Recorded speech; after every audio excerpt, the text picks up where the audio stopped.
I begin by advising myself and all of you to practice the taqwa of Allah as is the best of provision. Um, Today, of course, we are on this day of Friday, which could have possibly have been the day of Eid. And many of our brothers and sisters in Iman actually did celebrate today as Eid al-Fitr for them. I won't be talking too much in regards to as to why there was a difference. I'm sure there were many reports that were coming in, and the amount of information that was flowing left and right already made us enough confused for me to stand here and then further try and give any clarification. As far as one rule of thumb is concerned, and that is itminan. Itminan, or certainty, is one of the key elements in ascertaining that for you is Eid or not. Because if you ask anyone all over the eastern seaboard, ranging from Maine to New Hampshire to Vermont, Connecticut, Massachusetts, upstate New York, Long Island, New Jersey, Pennsylvania, Delaware, Maryland, Virginia, all the way going to North Carolina, South Carolina, and even going on towards west, for example, Ohio, and even Michigan, and all the way to Illinois, and then of course the states that are underneath it, Kentucky and whatnot. None of those places reported any sighting. Now, this is where we get confused as to who do we then rely on. So none of these places can confirm any sighting. The only place for which sighting was verified was Albuquerque, New Mexico, and based on that, the majority of the people followed today to be the first day of the month of Shawwal, and they celebrated Eid. Now, for those this brought itminan, it is good. They should go ahead and follow.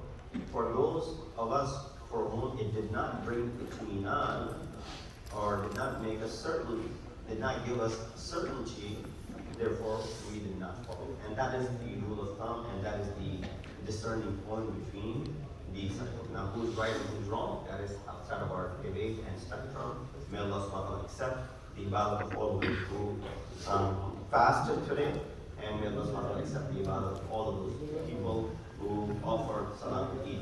Muhammad wa ali Muhammad. Allahumma salli ala.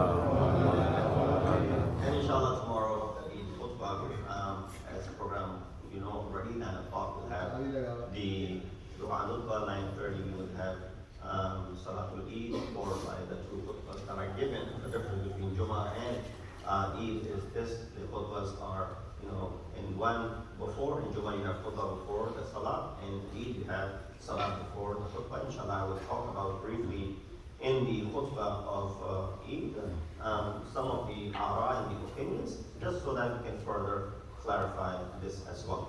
Ayat that I have recited for you is from Surah Tawbah, ayat number 103, in which Allah subhanahu wa ta'ala addresses by saying, خُذْ مِنْ أَمْوَالِهِمْ صَدَقَةً تُطَهِّرُهُم وَتُزَكِّيهِم بِهَا وَصَلِّ عَلَيْهِمْ إِنَّ صَلَاتَكَ سَكَنٌ لَهُمْ وَاللَّهُ سَمِيعٌ عَلِيمٌ.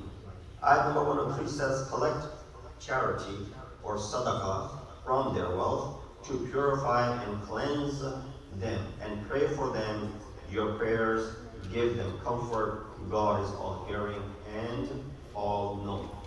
The concept is of zakat, which becomes obligatory upon us at the sunset tonight.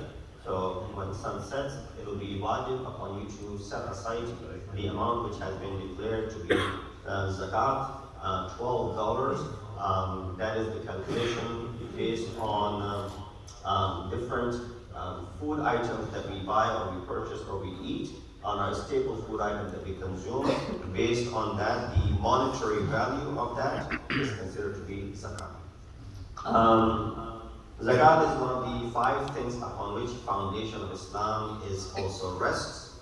I won't go in, didn't want to make this to be a very lengthy khutbah today anyway, because you'll be coming back here tomorrow again for another khutbah. So I'll be very brief, and I gave that initial discussion for that particular reason.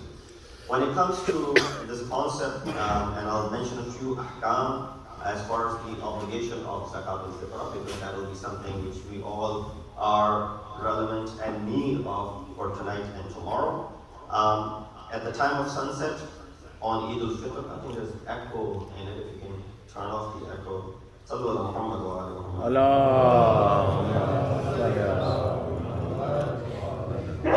Echo off the room. There's a lot of echo in the display. I think it's better now. Alright, at the time of, I turned it off. At the time of sunset on Eid al-Fitr, that is the night preceding to Eid day, whoever is adult, sane, is neither unconscious nor poor nor the slave of another, he should give on his behalf as well as on behalf of all those who are dependents. 6.6 pounds of these staple food items such as wheat, barley, dates, raisins. Of course, if you give raisins or dates, it will be more expensive. If you give wheat or barley, it will be less expensive, and that's the reason $12 was determined to be the amount of fitr. Number two, in this regard, is that it is sufficient if a person pays the price of any of these items and not necessarily the item itself. So it's very difficult for us to go out and buy this item and distribute it. And of course, people would not be expecting us to be giving them actual wheat or barley. But that is how the ahkam were revealed, and the transformation as the time passes by is that you can go out and give the monetary value of that. So therefore, we determined this year to be 12, and it could be up to 15 and even 20 in some areas, depending on the price of some of these items. Now, there are some relevant masail in this regard which people ask on a regular basis. This is in the Tawzi of Maraji, that it is obligatory to pay fitrah of a guest who arrives at the house before sunset on Eid al-Fitr. And at the night time, if someone arrives with your consent, then this person becomes your temporary dependent and you will have to pay their fitrah. Number two, the fitrah of a guest who arrives at his house on the night of Eid al-Fitr before sunset without your consent. So in first scenario, it was with your consent. You had invited someone with your consent. In the second scenario, someone just shows up to your door. If that person also stays with you for some time as a precaution, he too becomes your temporary dependent, and therefore zakat al-fitr will be obligatory. So in these both scenarios, it was before sunset. Now, the second one is, so that we understand this once and for all, we don't need to continue to ask this every time, because this is a very relevant issue, because people get invited on the night of Eid, they go to their houses, the family goes to other family members' houses. For example, the grandchildren want to go to the grandparents' house, and all that's happening. And in that regards, well, what is going on? Who is responsible for paying the fitrah? So the first two scenarios, if it's before sunset, whether or not you were invited or you showed up, the person, if you become their dependent, they will be giving fitrah on your behalf. Third masail, if a guest arrives after sunset. So the first two were before, this one is after sunset on Eid al-Fitr night, and is considered to be dependent. Again, keep an eye on this word, dependent, upon the owner of the house. Payment of fitrah is wajib on the owner of the house. And then it says, otherwise, it will not be obligatory. What do you mean otherwise? Therefore, sometimes the masail al-fiqhi is very difficult to understand. What do you mean otherwise? Otherwise here refers to if it does not become dependent. So, if I go to someone's house, for example, if someone invites me to their house, if I go to their house, does Urf consider me to become dependent of theirs? Answer: no.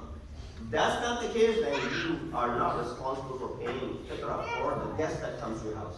Before or after, as long as they're not considered to be your dependent. Who here is considering themselves to be the dependent of the host family when you go to their house? So when that is not the case, the discussion is ended over here, and you don't need to pursue. You can continue asking me the question, I don't mind answering it again and again, but now you know for yourself that when you don't consider yourself to be dependent of that individual whose house you're going just for that night, then they don't have to pay zakat. That's why you can't run away from paying your zakat. You will have to pay it yourself. They will pay for themselves and for their families. Similarly, a person who is, if a child is born after sunset on the night of Eid al-Fitr, it's not obligatory, but if it's born before, then of course it will become obligatory. Disposal of zakat. This is the kind of place that I wanted to discuss and emphasize on this. That as an obligatory precaution, fitrah should be paid to Shia poor only. Yes, Shia poor only. And so why are we, limiting the spectrum so much? Well, we give other charities to those who are non-Shia, who are Talib al-Qalb, and even to non-Muslims, sadaqah could be given. But when it comes to zakatul fitrah, because of the obligation that it has, it should only be disposed to whom? Those who are followers of madhab Ahl-e-Tashayyu. That is the shart that is found in it. Who fulfill the condition mentioned for those who deserve receiving zakat. So now, not only that they're Shia, but they're also poor who are qualifying for the receiving this zakat. But if there's no deserving Shia in one's hometown, it can be given to other deserving Muslims, meaning non-Shia. It can then be given to them. So the first priority is who? Your own. So well, why are we? Well, you do the same thing. When you have a family, do you provide for your family first or you provide for your neighbors first? You provide for your family first. That's your obligation. So you're going to take care of your family members. They are your dependents. And then if there's extra, then you're going to go ahead and help out your neighbors and you're going to go ahead and help out other people that are within your reach. But initial responsibility is your own folks. Similar to the case over here, that we can only help out those who are poor. Now, the point that I wanted to emphasize is that because of the nature of the word zakat, a lot of times people feel ashamed of receiving zakat. Even if they may be poor and deserving, there is that enough gets in the way and they shy away from asking. Therefore, what ends up happening to many of these centers in the West, we end up giving to the organizations who then give this to places which are definitely happy. So in the past, you've given out to, for example, Iran, Iraq, Pakistan, Afghanistan, other places where Iraq, where there are places where Syria, people are definitely in need, and the necessity is already established. But if we, and I'm announcing it, if we have anyone in our community, they are the first priority. We need to take care of them first before we can send it out to outside. So therefore, if anyone is deserving, please come and approach me. If anyone who is deserving themselves, don't be shy, come and ask, and inshallah this will remain discreet. It does not become a public domain where everybody finds out that so-and-so receives zakat and so-and-so is receiving sadaqah. No, none of that happens, but we want to make sure that our zakat, as per the instructions of Imam, is given to those who are Shia who live within our community. And I'm sure there are those who are deserving that fit the criteria of receiving this zakat. And lastly, one should give fitrah with the niyat of qurbat, that is to fulfill the orders of Allah subhanahu wa ta'ala, and should intend to be giving fitrah at the time of his disposal. So tonight, when you do that, you're going to be making the niyat of qurbatan ilallah. Just like you make the niyat of wajib qurbatan ilallah for your salah, for your roza, for other things, for this as well, you will be making that niyat. So we ask Allah subhanahu wa ta'ala to give us the tawfiq and ability that we fulfill this obligation of ours, and we do not become neglectful and heedless in fulfilling this important wajib, and we take care of our community members who are definitely in need of it. إن هذا الحديث وأمر المؤمنين كتاب الله أعوذ بالله من الشيطان الرجيم بسم الله الرحمن الرحيم والعصر إن الإنسان لفي خسر إلا الذين آمنوا وعملوا الصالحات وتواصوا بالحق وتواصوا بالصبر.